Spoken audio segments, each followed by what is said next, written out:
Mundu o wothe urenda gutetia uhotani wa ikuhi wa President Uhuru Kenyatta riu na nginya Jumatatu ya kiumia giukite kuhanda ciira igoti-ini ria Supreme.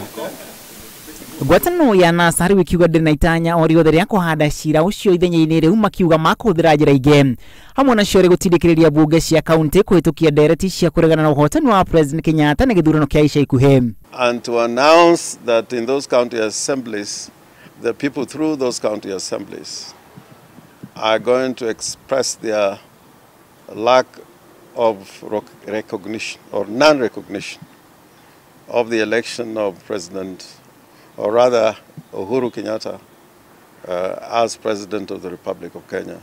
NASA iria irathagania ciungano cia muingi gitwara mendekithia ma ciungano icio mbunge-ini cia kaunti kuhitukio. Magavana ngwataniro iyo makirana gutindikiriria mbunge cia kaunti cia kuhitukia mendekithia macio. Exercises that we had on the 8th of August and October 26th were not elections. They were coronation rituals for Uhuru Kenyatta.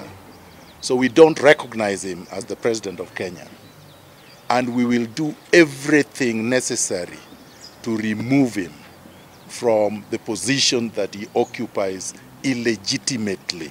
Ngwataniro iria ningi titirithirie arumiriri ayo kugomerera indo cia kambuni ya Safaricom Bidco na Brookside ari njira ya kuhotomia wonjoria kurumirira uregani wao. It's only the color that is wrong, but you know, it has nothing to do with the effect of the boycott that we have pronounced.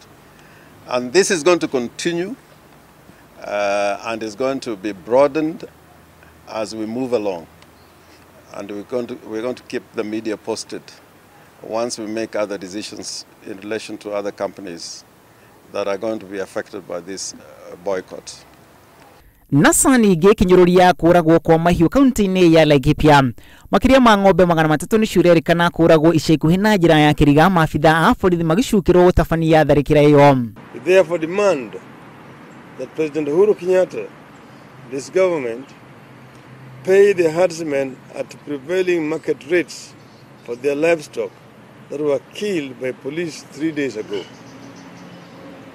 We also demand that the government provides the pastoralists with the permanent means of sustaining their livelihoods during the droughts, including controlled access to the ranches that may have water and pasture during moments of droughts. Magavana Moses Lenol Kulal wa Samburu na Joseph Lelenku wa Kajiado ni mathigatite honge cia ugitiri gutashukiria makinya make watho maabitha a borithi aria maracukirwo gutafania giko kiu. Egiribotera Inoro TV ritũra kuna macharia wa Gacuru.